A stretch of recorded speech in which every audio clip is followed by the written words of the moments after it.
Are you tired of having your transitions not sticking to your videos? Well, try this instead, and you will find you can put this on anything. Welcome back to my channel. Today, I'm going to be showing you the top DaVinci Resolve transitions you should be using. And yes, all of these work in the free version. No plugins, nothing extra to install, just native Resolve tools that will instantly make your edits look smoother and more professional. So let's jump straight into it.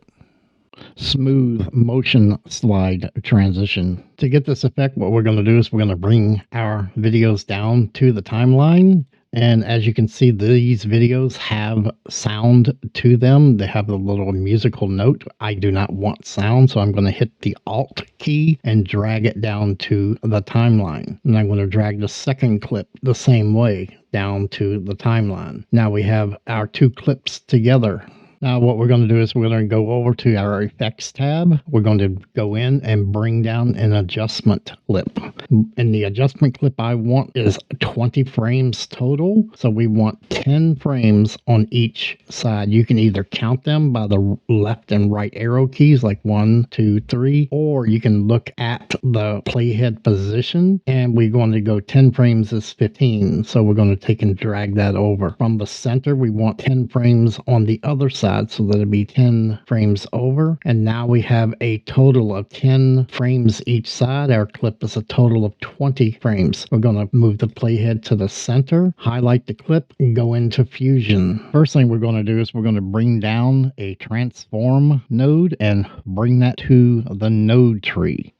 So now what we're going to do is we're going to put a keyframe at the end of the first clip, and you can see where that is by, you can do a right arrow over and you can see where the clip changes. So we're going to put a keyframe on the center XY at that point. We're going to put another keyframe at the beginning of the second clip and put a keyframe there. We're going to go to the beginning of the first clip and put a keyframe there as well. And now we're going to go to the end of the second clip and put a keyframe there. Now what we're going to do is we're going to go over to our second keyframe, which is the end of the first clip, and we're going to change the center X to a 1. And then we're going to go to the third keyframe, and that's the beginning of the second clip, and we're going to change the center to 0. So now when you play this back, you will see that you have something that looks like this. It just basically slides over like so. Now what we want to do is we want to fill that gap in. We're going to change all of this edges to mirror. So now you have a mirror effect. So now when you play this back, it's just mirror sliding over. And what we're going to do now is we're going to go over to the spline tool, and with the spline tool selected, we're going to take the transform node. We're going to bring that to zoom all. We're going to highlight all of the keyframes. We're going to press S on the keyboard, and that brings up our handles. We're going to take our handles and move them to like this, and they don't have to be exact, but somewhere close, and take our second beginning of the second clip and move that handle, and then we're going to bring the second clip. So now when you play this back in the edit page, it's going to look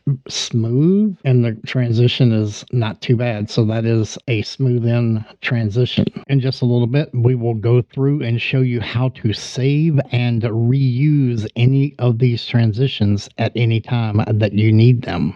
Zoom in a transition. We already have our clips on the timeline. What we're going to do now is we're going to go up to the effects tab. We're going to bring down an adjustment clip, and we're going to make it 15 frames on either side of the cut point. And from there, we're going to go into our Fusion tab. From here, what we're going to do is we're going to bring in a transform node to our node tree. We're going to go up to the inspector, and we're going to put a keyframe on the first frame of the first clip, and we're going to put it on the size. Now we're going to go to the last frame of the first video, which is right there, and we're going to put another keyframe, and then we're going to go one frame forward and put another keyframe, and then we're going to the last frame on the video of the second clip and put a keyframe keyframe there. And now what we're going to do is we're going to go over to our size and bring our keyframe on the last frame of the first video, and we're going to bring this down, or in this case we're going to go a zoom in, so we're going to go 2.5 on the size and then move one frame forward, and we're going to make this a 0.25 on that frame. Now you see that we have all of this empty space around. What we're going to do is we're going to take and change our edges to mirror, and then from there we're going to go over to the settings tab, and in the settings we're going to put a motion blur, and we're going to put the opacity all the way up to 1 and the angle up to 360, and that'll give it a complete motion blur. From there, what we're going to do now is we're going to smooth out the motion and the timing of it. So we're going to go over here to the spline tool. We're going to bring that. We're going to now highlight the transform. We're going to go over and zoom to fit. We're going to click anywhere inside of here and Control A to select everything and F to flatten everything. That'll bring our handles. So we're going to take the second keyframe and move it down. Take the third keyframe and move it up. The first keyframe, we're going to move it all the way in, but we're not going to cross over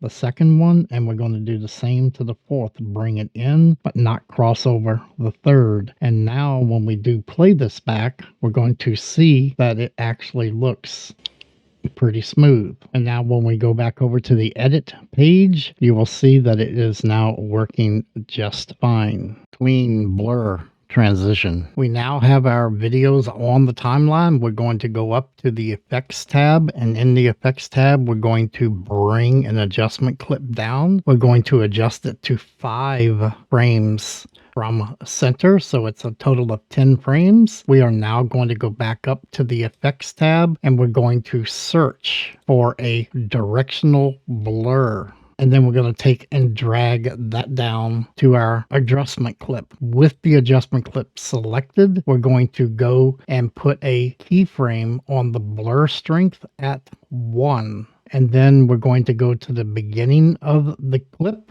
and we're going to put a strength at 0. At the end of the clip, we're going to do the same thing, put an adjustment at 0.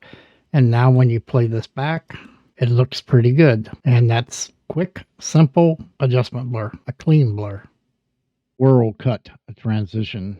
What we're going to do is we're going to get a adjustment clip, and we're going to bring that down to the timeline. We're going to make 5 frames on each side of the center. So that's going to be 10 frames total. With the adjustment clip selected, we're going to go into the fusion page. We're going to highlight the medium 1 and control space. We're going to bring up the blur. The blur that we're going to use is the DRBL blur, and select that and bring that into the node tree. Now with the playhead in the middle of the clip, we are going to select the directional blur, go up to the inspector. We're going to scroll down and go zoom. We're going to put a keyframe on the angle and the length. We're going to take the length and we're going to move it to 0.1, and we're going to take the angle and make that about a 20. We're going to take the playhead and move it to the beginning of the clip on frame 0, and then we're going to go back over and put the length to 0 and the angle to 0, and that will automatically create a keyframe. Then we're going to go to the end of the clip, and we're going to do the same thing. Make the length 0 and the angle 0, and those put automatically keyframes. Once in the spline tool, we're going to highlight all the directional. We're going to zoom to fit, and we're going to select all, Control A, and then S to smooth it out. And now when you play this, you will see that it actually is swirling. So it's the cut to swirl. And when we go back to the edit page and we play this, it actually looks pretty good. If you want to decrease the spin of the swirl, we will just change the angle a little less. If you want it more, then you increase the angle. As I had said before, what we're going to do is show you how you can take all of these transitions and make them into a power bin, and you can use them anytime that you want. So first thing we're going to want to do is go up to our three dots and make sure that you have power bins turned on with a check mark. And once you do, you just take your power bins and you create a file called transitions. And what you do is you go down and you take your adjustment clip and you just drag it up to the transitions, and you can rename this to the transition that it is. And you can reuse this anytime that you want. Whenever you cannot put clips or a transition on clips, you can always throw this transition on top of the clip, irregardless whether it'll attach or not. Using the regular transitions, this will work always.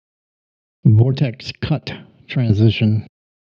To get this effect, what we're going to do is we're going to go up to our effects, and we got an adjustment clip, and we're going to bring that down to our timeline. We're going to make it 5 frames on either side of the cut point. With the adjustment clip selected, we're going to go into the Fusion tab, and in the Fusion tab, we're going to Control Shift, and we're going to look for a directional blur, and we're going to use this one, and we're going to add that to the timeline. With that added to the timeline, we're going to be using the first frame of the second clip. So if you look here, you can see that's the last clip, first frame. We're going to go over to the inspector. We're going to change linear to radial. We're going to keyframe the length, and we're going to adjust that all the way down to -0.1. Now we're going to take the playhead all the way to the very beginning of the clips at frame 0, and we're going to change the length to 0, and that will automatically create a keyframe. Then we're going to go to the last frame of this, and we're going to change that also to 0. And when you play this back, you will see that it actually looks like a vortex. We can make it smoother by going in and changing the spline and highlight directional blur, and Control A to select all, and S to smooth everything out. And now when you go over to the edit page, you can see that this looks like a smooth, nice vortex transition. And that's it. Those are my top 5 DaVinci Resolve transitions that you should be using, especially if you're working in the free version. Remember, all these will work even if the normal built-in transitions do not work or attach to the clips you are doing. Let me know in the comments below which transition was your favorite. If you want more effects like this, text effects, cinema tricks, full Fusion tutorials, hit subscribe because I upload new DaVinci Resolve videos every week. Thanks for watching, and I'll see you in the next one.